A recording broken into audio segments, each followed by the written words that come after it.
Hello दोस्तों, आप सभी को नमस्कार। कैसे हैं आप सभी? उम्मीद करता हूं कि सभी लोग बहुत अच्छे होंगे।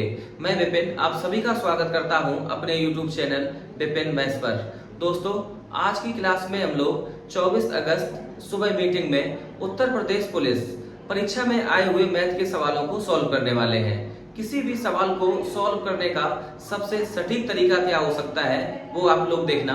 तो आइए क्लास को करते हैं शुरू और मैथ के सारे क्वेश्चन हम लोग सॉल्व करने वाले हैं। सारे सवाल 24 अगस्त की सुबह मीटिंग के। तो क्वेश्चन नंबर 1 पर आते हैं। दूध और पानी के 2025 लीटर मिश्रण में दूध और पानी का अनुपात 12:13 है। तो 12:15 के अनुपात में दूध और पानी युक्त एक नया मिश्रण प्राप्त करने के लिए कितनी मात्रा में पानी मिलाए जाने की आवश्यकता है? तो आप ऐसे लिखो कि दूध और पानी, शुरुआत में हमें रेशियो पता है 12:13 और ये मिश्रण हमें बनाना है 12:15। कितना पानी मिलाए जाने की जरूरत है? तो दूध रहेगा फिक्स और ये दूध फिक्स है भी, तो कुछ करने की जरूरत नहीं। पानी 13 से हो गया 15, मतलब 2 इकाई की वैल्यू हमें पता करनी है और शुरुआत में मिश्रण हमें पता है 12 दूध 13 पानी, तो टोटल आएगा 25। इस 25 इकाई की वैल्यू है 2025 लीटर। तो एक इकाई निकालेंगे 25 अट्ठे 200, फिर जाएगा एक बार। एक इकाई बराबर 81 लीटर। तो 2 इकाई की वैल्यू 2 का 1 में गुणा 2 और ये आ जाएगा 162 लीटर। तो 2 इकाई की वैल्यू हमने निकाल ली 162 लीटर। यही अपना उत्तर, ऑप्शन नंबर ए ये करें। इस सवाल में पेन उठाने की जरूरत नहीं है। वह छोटी से छोटी संख्या ज्ञात कीजिए जिसको जब 4, 6, 8, 10, 12 से विभाजित किया जाता है तो सभी स्थितियों में 3 शेष बचता है। तो 4, 6, 8, 10, 12 इनका एलसीएम हम लोग निकालेंगे 120। 3 शेष बचता है तो 3 को जोड़ेंगे तो उत्तर आ जाएगा 123। 123 इस सवाल का सही उत्तर, ऑप्शन नंबर डी ये करें। बहुत बढ़िया सवाल है। Question number 3। एक कारखाने में 60% श्रमिक 30 वर्ष से अधिक आयु के हैं और उनमें से 75% पुरुष और शेष महिलाएं हैं। यदि 30 वर्ष से अधिक आयु के 135 पुरुष श्रमिक हैं तो कारखाने में श्रमिकों की कुल संख्या कितनी है? 30 वर्ष से अधिक पुरुष है 135 और जिनकी संख्या है 75% के बराबर। तो 75% बराबर 135। अगर यहां से हम लोग निकालेंगे 100%, तो 30 वर्ष से अधिक आयु के मेल और फीमेल का टोटल मिल जाएगा 135 बटे 75 गुणा करेंगे 100 से। अब जो ये नंबर है वो टोटल का 60% है। टोटल का 60% इतना और हमें चाहिए टोटल संख्या। तो आप ऐसे लिखो 135 इंटू 100 डिवाइड 75। ये वैल्यू है 60% की, तो 1% की वैल्यू आएगी तो डिवाइड करेंगे 60 से, तो इंटू कर दो 100 से। अब ये कुल संख्या है श्रमिकों की, इसको कर लो सॉल्व। तो 25 3 बार डिवाइड करेगा, यहाँ 4 बार। 20 से फिर डिवाइड करेंगे, ये 3 बार और ये 5 बार। 3 3 9 और यहाँ पे आएगा 15। 5 का 4 में गुणा 20, 20 का 15 में गुणा करेंगे तो ये आ जाएगा 300। तो कुल श्रमिकों की जो संख्या है वो 300। तो ऑप्शन नंबर डी ये सही है। इस टाइप का सवाल आपको परेशान कर देगा। बहुत बढ़िया सवाल है। एक सेब की कीमत में 20% की कमी एक व्यक्ति को 54 रुपए में 10 सेब अधिक खरीदने में सक्षम बनाती है, तो सेब की प्रति दर्जन घटी हुई कीमत कितनी है? तो टोटल उसके पास रुपए हैं 54 रुपए। अगर कीमत में 20% की कमी हुई है तो आप ये देखो वो कितने रुपए बचा ले जाएगा। तो 54 का 10% आएगा 5.4 रुपए। हमें चाहिए 20%, तो गुणा कर दो आप 2 से, तो ये हो जाएगा 10.80 रुपए। अब इतने रुपए वो बचा ले गया। अब इसके बदले में उसे सेब मिल जाते हैं 10, मतलब 10 सेबों की कीमत 10.80 रुपए। तो एक सेब की कीमत कितनी? 10.80 बटे 10। और हमसे कीमत पूछी है प्रति दर्जन, मतलब 12 सेबों की, तो गुणा लगा दो आप 12 से। बस इसको कर लो सॉल्व। तो यहाँ 0, 12 का 8 में गुणा 96, हाथ में 9, तो यहाँ 9, 12 का 1 में गुणा 12, 2 डिजिट के पहले पॉइंट, तो यहाँ पॉइंट और बटे 10। ये जो पॉइंट है वो 1 डिजिट और खिसकेगा, तो 12.96 रुपए, यही अपना आंसर। तो ऑप्शन नंबर ए ये करेक्ट है। ये सवाल मान के चलो बोनस के नंबर। 72 पुस्तकों का क्रय मूल्य 60 पुस्तकों के विक्रय मूल्य के बराबर है, लाभ परसेंट कितना है? तो 72 पुस्तकों का क्रय मूल्य, तो आप ऐसे लिखो 72 सीपी बराबर 60 एसपी, 60 वस्तुओं के विक्रय मूल्य के बराबर। तो आप डिवाइड कर दो 4 से, तो यहां आ जाएगा 18 सीपी बराबर, तो ये हो जाएगा, सॉरी आप सीधे सीधे 12 से डिवाइड कर दो, तो यहाँ पे आएगा 6 सीपी बराबर 5 एसपी। तो सीपी की वैल्यू 5, एसपी की वैल्यू 6, सीपी से एसपी 5 रेशियो 6, 5 का सामान चला गया 6 में, तो प्रॉफिट 1 के बराबर, 1 का प्रॉफिट 5 पर, तो 100 पे कितना? उत्तर आ जाएगा 20%। ऑप्शन नंबर डी ये सही है। क्वेश्चन नंबर 6, बहुत ही आसान सवाल, प्रॉफिट लॉस का बेहद आसान सवाल। यदि केलों को 50 रुपए में 60 की दर से खरीदा जाता है और 60 रुपए में 50 की दर से बेचा जाता है, तो लाभ परसेंट क्या है? तो ऐसे लिख लो आप सीपी और एसपी, ऊपर कीमत नीचे वस्तुएं, तो 50 रुपए में 60 की दर से खरीदा है और बेचा है 60 रुपए में 50 की दर से, ऊपर कीमत नीचे वस्तुएं, तो हम लोग 0 से 0 साफ कर सकते हैं, ये कैंसिल, क्रॉस गुणा कर दो, 5 का 5 में गुणा 25,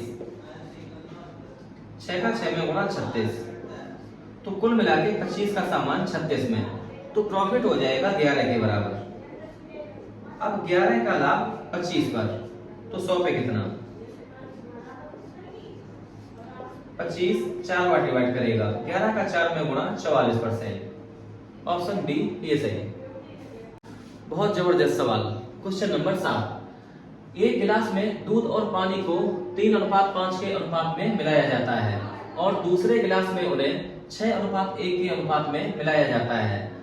दोनों गिलासों की सामग्री को एक साथ किस अनुपात में मिलाया जाना चाहिए ताकि नए मिश्रण में दूध और पानी 1:1 के अनुपात में हो? बहुत गजब सवाल।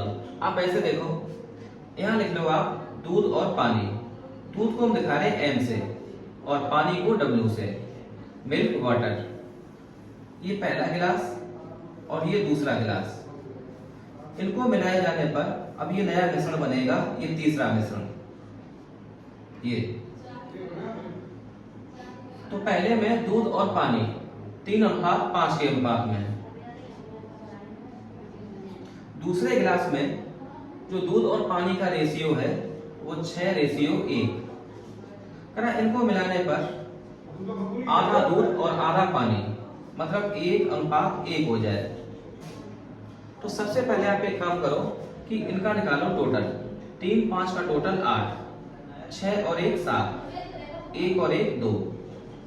अब 8 7 2, इसका ले लो आप एलसीएम, तो एलसीएम आएगा 56।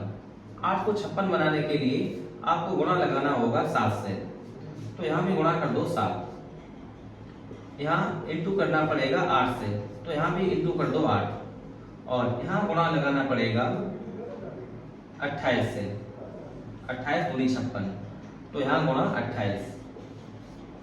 तो चाहे आप पानी से ले लो या दूध से ले लो। अब यहाँ लगा दो आप एलिगेशन। ध्यान रखना, पहले और दूसरे को मिलाया है और तीसरा मिलाया है 28 के बराबर। पहले गिलास में जो पानी है वो 35 के बराबर, दूसरे गिलास में जो पानी है वो 8 के बराबर। अब इन दोनों को किस अनुपात में मिक्स करें कि जो हमें पानी मिल जाए 28 के बराबर। 28 रख दो आप यहाँ और लगा दो एलिगेशन।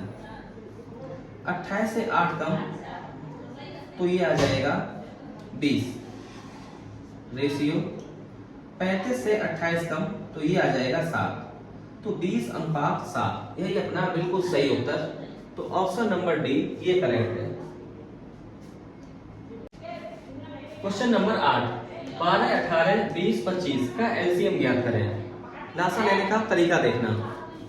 तो 12 को आप ऐसे लिख लो, 2 गुणा 2 गुणा 3, 2 दूनी 4 दिया 12।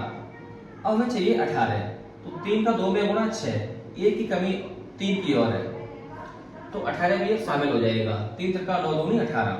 अब हमें चाहिए 20, तो 2 का 2 में गुणा 4, 1 5 की कमी है, तो ये हो गया 20।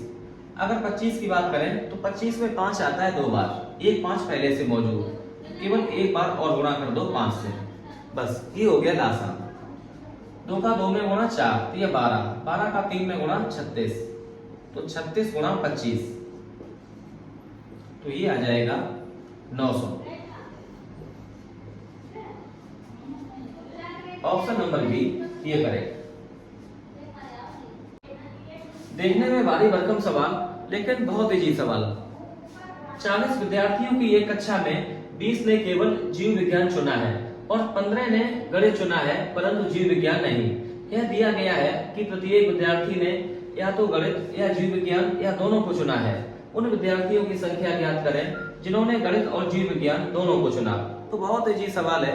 आप ऐसे देख सकते हैं कि केवल जीव विज्ञान को चुनने वाले हैं 20, केवल गणित को चुनने वाले हैं 15, और ऐसा कोई विद्यार्थी नहीं है जिसने कोई सब्जेक्ट ना चुना हो। तो 20 और 15 जोड़ेंगे तो 35, लेकिन टोटल है 40, तो बचे 5 छात्र। ये 5 छात्र ऐसे हैं जिन्होंने दोनों विषय को चुना है, जीव विज्ञान और गणित। तो यही उत्तर है 5। ऑप्शन नंबर सी ये सही है। अब ये सवाल मुश्किल से 5 सेकंड का। एक सर्वेक्षण में 60% लोगों ने विकल्प ए को और 40% ने विकल्प बी को पसंद किया। यदि कुल 500 उत्तरदाता थे तो कितने लोगों ने विकल्प ए को पसंद किया? विकल्प ए को पसंद करने वाले हैं 60% और टोटल उत्तरदाता है 500, तो 500 का 60%, 2 जीरो से 2 जीरो कैंसिल, 60 का 5 में गुणा करेंगे तो आएगा 300। क्या है सवाल में? तो ऑप्शन नंबर बी 300 बिल्कुल सही उत्तर। आते हैं क्वेश्चन नंबर 11 पर। ए किसी कार्य को पूरा करने में बी की तुलना में 50% अधिक समय लेता है। यदि वे एक साथ काम को पूरा करने में 27 दिन लेते हैं तो बी अकेले कितने समय में इसी काम को करेगा? तो आप ऐसे लिख लो, ए और बी, यहां टाइम का रेशियो, बी की तुलना में 50% ज्यादा, 50% की फ्रैक्शन 1/2। अगर मान लो बी टाइम लेगा 2 यूनिट तो ए टाइम लेगा 3 यूनिट। ये टाइम का रेशियो है 3:2। तो इफिशियंसी का रेशियो हो जाएगा 2:3। दोनों मिलकर काम को पूरा करते हैं 27 दिन में। तो यहां से हम लोग टोटल वर्क निकाल सकते हैं। 2 + 3 5, 5 का गुणा करेंगे 27 में, तो ये है टोटल वर्क। और ये हमें काम करवाना है अकेले बी से, तो बी की क्षमता से दे दो भाग। 5 × 27, बी की इफिशियंसी है 3 के बराबर। 3 27 को डिवाइड करेगा 9 बार, 9 का 5 में गुणा 45 दिन। तो 45 दिन इस सवाल का सही उत्तर ऑप्शन नंबर सी। दोस्तों सीआई का सवाल है, चक्रवृद्धि ब्याज पर 3000 रुपए की राशि 2 वर्षों में 6000 रुपए हो जाती है, तो 4 वर्ष के लिए ब्याज कितना है? तो प्रिंसिपल है 3000, 2 वर्षों में ये धनराशि हो जाती है 6000। हमसे पूछा है 4 साल का ब्याज, तो यही धनराशि अगले 2 साल में 6000 से हो जाएगी 12000 रुपए। तो कुल मिला के ये इन 4 वर्षों में 3000 रुपए की राशि ये हो गई 12000 रुपए। तो ब्याज मिल गया 12000 से 3000 कम 9000 रुपए। 9,000 रुपए इस सवाल का सही उत्तर option number D. Profit loss का सवाल है, पुस्तक के अंकित मूल्य पर 12% की छूट देने के बाद एक दुकानदार 21% का लाभ अर्जित करता है। यदि वह छूट नहीं देता है तो वह कितना लाभ अर्जित करेगा? तो ऐसे लिख लो आप सीपी और एमपी। एमपी पर हम लोग लिखेंगे 100 प्लस प्रॉफिट परसेंट और सीपी पर 100 माइनस डिस्काउंट परसेंट। ये डायरेक्ट सीपी और एमपी में रिलेशन होता है। हमें डिस्काउंट पता है 12% का, तो 100 से 12 कम, तो ये आ जाएगा 88। प्रॉफिट कमा लेता है 21% का, तो ये 121। 88 रेशियो 121, मतलब अगर सीपी 88 है तो अंकित मूल्य है 121। करा अब वह छूट नहीं देता है तो वह कितने परसेंट लाभ कमाएगा? तो 11 से आप कर दो डिवाइड, तो ये 8 बार और ये 11 बार, तब 8 का सामान चला जाएगा 11 में, तो फायदा हो जाएगा 3 के बराबर। 3 का फायदा 8 पर, तो 100 पे कितना? 3/8 आप जानते हैं 37.5%। ऑप्शन नंबर बी लाभ कमाएगा 37.5% के बराबर।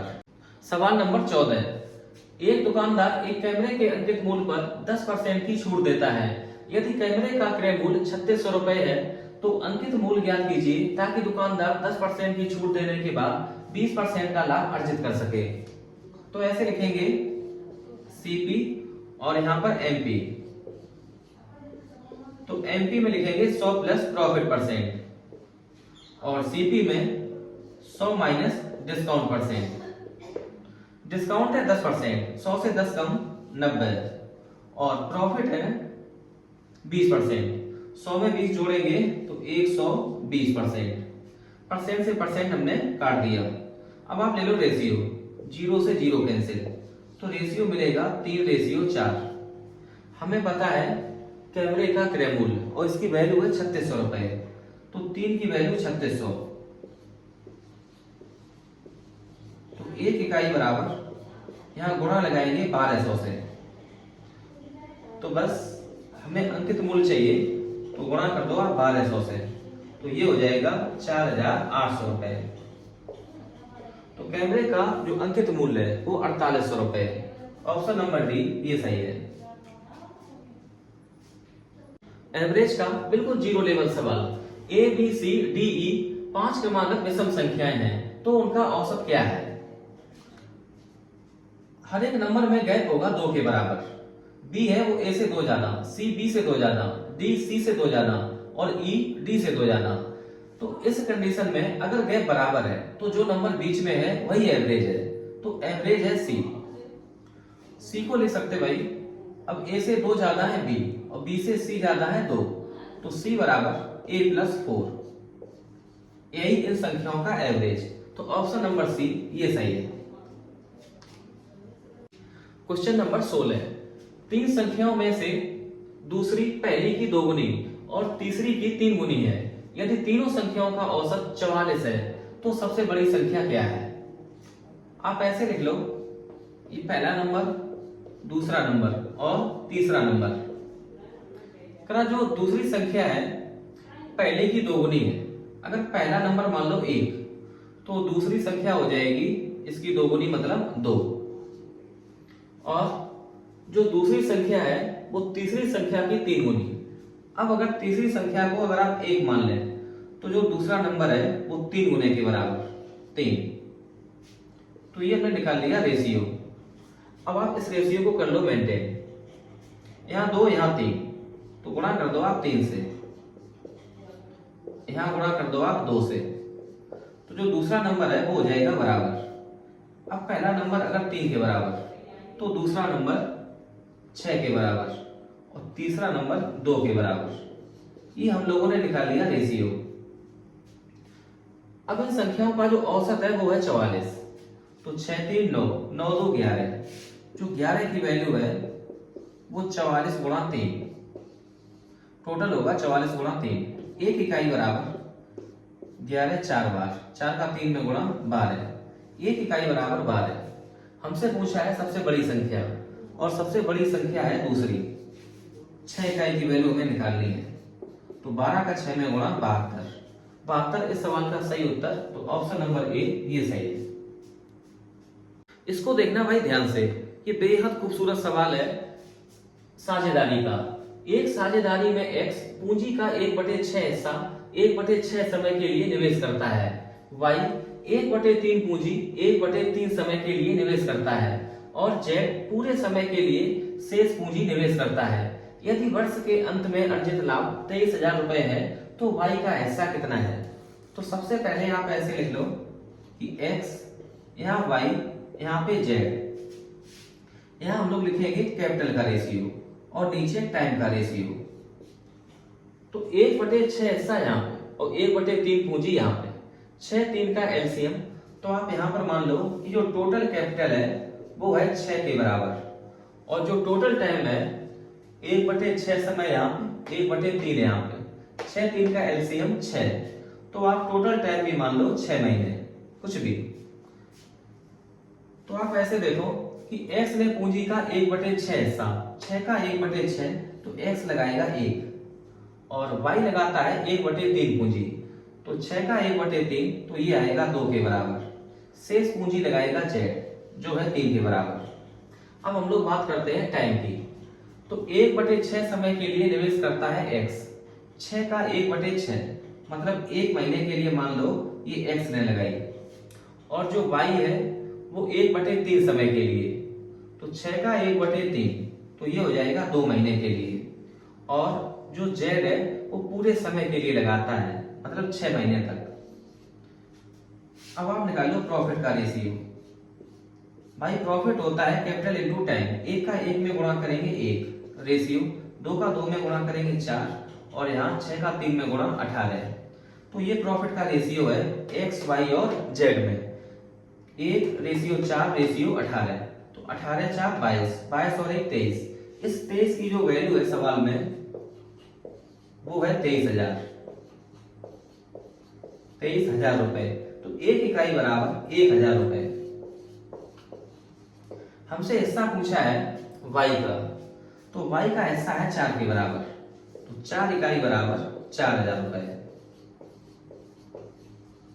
4,000 रुपए इस सवाल का सही उत्तर, ऑप्शन नंबर सी ये करेक्ट।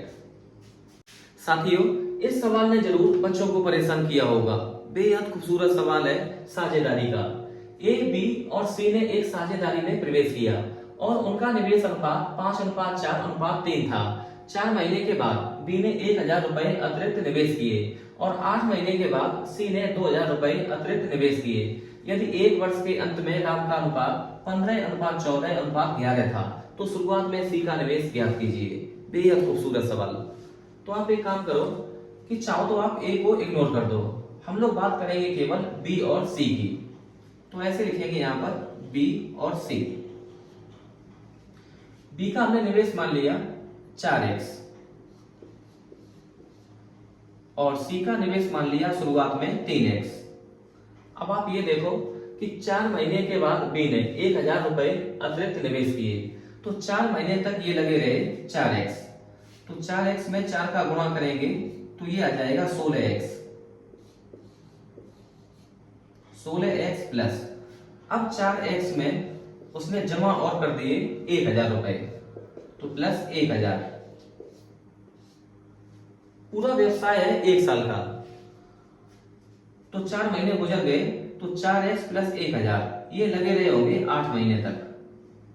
अब अगर ऐसे ही सी की बात करें तो 8 महीने के बाद सी ने लगाए हैं 2,000 रुपए, तो 8 महीने तक सी के लगे रहे, 8 में 3x का गुणा करेंगे तो 24x प्लस, फिर आगे के लिए 3x प्लस 2,000 इंटू करेंगे 4 से। अब इनकी कैपिटल का रेशियो ये रहा कुल मिला के 1 साल में, और इन दोनों के बीच प्रॉफिट का जो रेशियो है वो 14:11 है, तो इसी रेशियो में बटेगा प्रॉफिट, तो बराबर हम लोग लिख सकते हैं 14:11 या 14/11। अब यहां से हम लोग सॉल्व करेंगे और x की वैल्यू निकालेंगे। ये बेहद गजब सवाल है। अब आप एक काम करो कि 8 का 4 में गुणा 32x, 32x में 16x जोड़ेंगे तो ये आ जाएगा 48x, तो 48x प्लस 8 का 1000 में गुणा तो ये आएगा 8000 बटे 24x प्लस 4 तिया 12 जोड़ेंगे 36x तो 36x प्लस 2000 का 4 में गुणा करेंगे तो 8000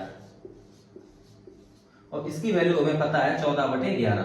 अब हम लोग यहीं पे सॉल्व कर लेते हैं तो डिवाइड कर दो 4 से तो ये जाएगा 2000 बार और ये 12 बार तो 12x प्लस 2000 नीचे डिवाइड करेंगे तो 9x प्लस 2000 चाहो तो आप 2 से और कैंसिल कर दो ये 7 बार जाएगा और ये आ जाएगा 6x यहाँ आएगा 6x प्लस 2000 को 2 से डिवाइड करेंगे तो 1000। अब हम लोग कर देते हैं क्रॉस गुणा तो 11 का गुणा होगा 6 में तो ये आएगा 66x लिखते हैं हम लोग यहां तो 66x प्लस 11 का 1000 में गुणा तो 11000 प्लस 11000 बराबर 9 का 7 में गुणा करेंगे तो आएगा 63x प्लस 7 का गुणा करेंगे 2 में 14000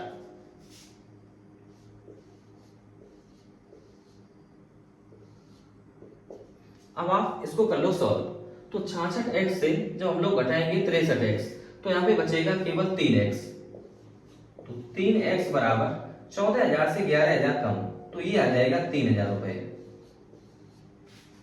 3x शुरुआत में लगाए थे सी ने जो हमसे पूछा गया था तो बस यही आंसर है 3000 के बराबर ऑप्शन नंबर डी ये सही है। आगे बढ़ते हैं 19वें सवाल पर। अपनी सामान चाल से 3/4 भाग पर चलकर अथिरा अपने कार्यालय पहुंचने में 15 मिनट देर से पहुंचती है। उसे अपने घर और कार्यालय के बीच की दूरी तय करने में लगने वाला सामान्य समय कितना है। तो आप ऐसे लिख लो यहाँ स्पीड का रेशियो 3/4 भाग पर चलकर वास्तविक चाल अगर 4 है तो बाद वाली चाल है 3 तो स्पीड का रेशियो 4:3। अगर डिस्टेंस फिक्स है तो टाइम का रेशियो हो जाएगा 3:4। अब कितना टाइम ज्यादा तो 1 इकाई। इस 1 इकाई की वैल्यू हमें पता है 15 मिनट। उसके द्वारा लगने वाला सामान्य समय है 3 इकाई के बराबर। अगर 1 इकाई बराबर 15 के तो 3 इकाई बराबर 45 मिनट के तो उसका सामान्य समय है 45 मिनट। तो ऑप्शन नंबर सी ये ठीक है। आज की क्लास का 20वां सवाल। 11 सदस्यों वाली एक टीम का कप्तान 29 वर्ष का है और विकेट कीपर कप्तान से 4 वर्ष बड़ा है। यदि कप्तान और विकेट कीपर की आयु को छोड़ दिया जाए तो टीम के बाकी खिलाड़ियों की औसत आयु पूरी टीम की औसत आयु से 2 वर्ष कम है। टीम की औसत आयु क्या है। तो आप ऐसे लिख लो कि पहले थे 11 खिलाड़ी, इनका एवरेज मान लो आप x तो टोटल आ जाएगा 11x। अब हमने 2 खिलाड़ियों को हटा दिया, विकेट कीपर और कप्तान को। कप्तान की आयु है 29 वर्ष और जो विकेट कीपर है वो इससे 4 साल बड़ा है तो उसकी आयु होगी 33 साल। तो 33 प्लस 29 ये बनेगा 62। तो 62 को अगर हम माइनस कर दें यहाँ से तो ये शेष 9 खिलाड़ियों का टोटल हो जाएगा 11x माइनस 62। अब खिलाड़ी है 9 और इनका जो एवरेज है अब पूरी टीम से 2 वर्ष कम तो x माइनस 2 यहाँ कर लो गुणा तो आ जाएगा टोटल 9x माइनस 18। ये कर दो आप बराबर तो 11x से 9x कम करेंगे आएगा 2x बराबर 62 से 18 कम तो ये आ जाएगा 44। तो x बराबर 22 वर्ष। तो पूरी टीम जो थी क्रिकेट टीम उसका एवरेज है x के बराबर मतलब 22 वर्ष। यही अपना उत्तर। तो ऑप्शन नंबर डी ये सही है। देख लो साथियों 21वां सवाल। ए एक निश्चित कार्य को 120 दिनों में कर सकता है, बी ए से 60% अधिक कुशल है, तो उसी कार्य को करने के लिए बी अकेले कितने दिन लेगा। तो ऐसे लिखेंगे ए और बी। सबसे पहले इसकी इफिशियंसी का रेशियो ए और बी में कहना ए से 60% अधिक कुशल है। कौन? बी। तो 60% की फ्रैक्शन 3/5। अगर ए की क्षमता है 5 तो बी की क्षमता आएगी 5 से 3 ज्यादा 8। कहना कि ए अकेले कार्य को करता है 120 दिनों में पूरा। तो टोटल वर्क हम लोग निकाल लेंगे ए का 120 दिनों का काम बराबर ए की वैल्यू रख दो आप 5, तो 5 गुणा 120 और ये आ जाएगा 600 यूनिट। तो 600 यूनिट हमने निकाल लिया टोटल वर्क, और ये हमें करवाना है अकेले बी से। तो बी की क्षमता से दे दो भाग। बी की इफिशियंसी है 8 के बराबर, तो 8 ये जाएगा 7 बार 56, 4 40, फिर जाएगा 5 बार। तो अपना यही उत्तर है 75 दिन। ऑप्शन नंबर डी ये सही। सवाल नंबर 22। एक व्यक्ति 600 किलोमीटर की दूरी ट्रक द्वारा 80 किलोमीटर प्रति घंटा की चाल से, 800 किलोमीटर हवाई जहाज द्वारा 400 किलोमीटर प्रति घंटा की चाल से और 100 किलोमीटर मोटरसाइकिल द्वारा 50 किलोमीटर प्रति घंटा की चाल से तय करता है, तो पूरी यात्रा के लिए उसकी औसत चाल क्या है? औसत चाल बराबर कुल दूरी बटे कुल समय। तो टोटल डिस्टेंस है 600 किलोमीटर और 800 किलोमीटर 1400 किलोमीटर, 100 किलोमीटर और, तो टोटल डिस्टेंस हो गई 1500 किलोमीटर। तो कुल दूरी बटे कुल समय। अब आप देख रहे हैं कि 600 किलोमीटर की दूरी ट्रक द्वारा 80 किलोमीटर प्रति घंटा की चाल से, तो यहां निकाल लो आप टाइम। तो 600 बटे 80, 0 से 0 कैंसिल, और ये हो जाएगा 8 सत्ते 56, 7.5 घंटे। तो 7.5 घंटे यहाँ लगे ट्रक से, और 400 किलोमीटर प्रति घंटा की चाल से 800 किलोमीटर जाने में लगा समय, तो 2 घंटे और लगे ये हवाई जहाज द्वारा, और 50 किलोमीटर प्रति घंटा की चाल से मोटरसाइकिल से 100 किलोमीटर जाने में लगा समय 2 घंटे। तो 2 + 2 4, 7 4 11, तो 11.5 घंटे। तो 11.5 से कर दो भाग। अब आप एक काम करो कि यहाँ पॉइंट हटाओ और यहाँ पे एक 0 चिपकाएंगे, 5 से कर दो डिवाइड, तो ये आएगा 3 और 3 0, 3000, और 115 को 5 डिवाइड करेगा 23 बार, 3000 बटे 23, इसको करते सॉल्व, तो ये डिवाइड करेगा 1 बार, 23 एकम 23। अब यहाँ बचेगा 7, ये हो जाएगा 70, फिर जाएगा 3 बार, 23 दिया 69, तो 1 3। ऐसा ऑप्शन केवल ऑप्शन नंबर ए है, 130 सही, 10 बटे 23 किलोमीटर प्रति घंटा। तो यही इस सवाल का उत्तर। आज की क्लास का 23वां सवाल, और ये सवाल है इंस्टॉलमेंट से, सीआई से। एक महिला 25,220 रुपए धन उधार लेती है और वह 1, 2 और 3 वर्ष बाद 3 समान किस्तों में पैसे वापस कर देती है। यदि चक्रवृद्धि ब्याज की दर 5% है तो प्रत्येक किस्त का मूल्य ज्ञात करें। तो ऐसे लिखो आप, 5% की फ्रैक्शन 1/20। तो पहले साल उसने 20 का दिया होगा 21, दूसरे साल 20 का करेंगे स्क्वायर तो 400, 21 का स्क्वायर करेंगे तो 441 दिया होगा। तीसरे साल की बात करें तो 20 का क्यूब, तो ये आएगा 8000। तो 8000 का उसने दिया होगा, 21 का क्यूब करो तो ये आएगा 9261। 21 का 1 में गुणा 21 हासिल 2, 21 चौको 84 2 86 हासिल 8, और 21 चौको 84 8 92, 9261। लेकिन उसने तीनों साल बिल्कुल बराबर दिया है, इंस्टॉलमेंट होती है बराबर, तो यहाँ आपको गुणा करना पड़ेगा 441 से। तो यहाँ भी गुणा 441, यहाँ आपको गुणा लगाना पड़ेगा 21 से, तो यहाँ गुणा 21। तो अब ये तीनों इंस्टॉलमेंट बराबर हो गई। अब आप यहाँ गुणा करो तो 0 और 441 का डबल करेंगे तो 882, 8820, और 400 गुणा करेंगे 21, तो 0 0 21 का 4 में गुणा 84 और ये 8000। तो ये प्रिंसिपल है, ये अमाउंट है। तो आप जोड़ लो कितना धन उधार लिया था। तो यहाँ 0, यहाँ 2 और 8 4 12, 12 की 2 हासिल 1, 8 8 8 3 24 और 1 25। तो 25,220 यूनिट। और सवाल में दिया भी है कि उसने धन उधार लिया है 25,220। तो 25,220 इकाई बराबर 25,220 रुपए। तो 1 इकाई बराबर 1 रुपए। हमसे पूछा गया है वार्षिक किस्त, और वार्षिक किस्त है प्रत्येक 9,261 यूनिट के बराबर। तो रुपए में कन्वर्ट करेंगे तो 9,261 रुपए। तो ऑप्शन नंबर सी ये सही। तो आज की क्लास में हम लोगों ने मैथ के पूरे सवाल कर लिए, पूरे के पूरे 23 सवाल। और ये शिफ्ट थी 24 अगस्त की सुबह शिफ्ट, मतलब फर्स्ट मीटिंग वाली। तो आज की क्लास में बस इतना ही। वीडियो अगर पसंद आई हो तो प्लीज लाइक करें, शेयर करें। देखने के लिए आपका बहुत शुक्रिया, बहुत मोहब्बत, बहुत प्यार।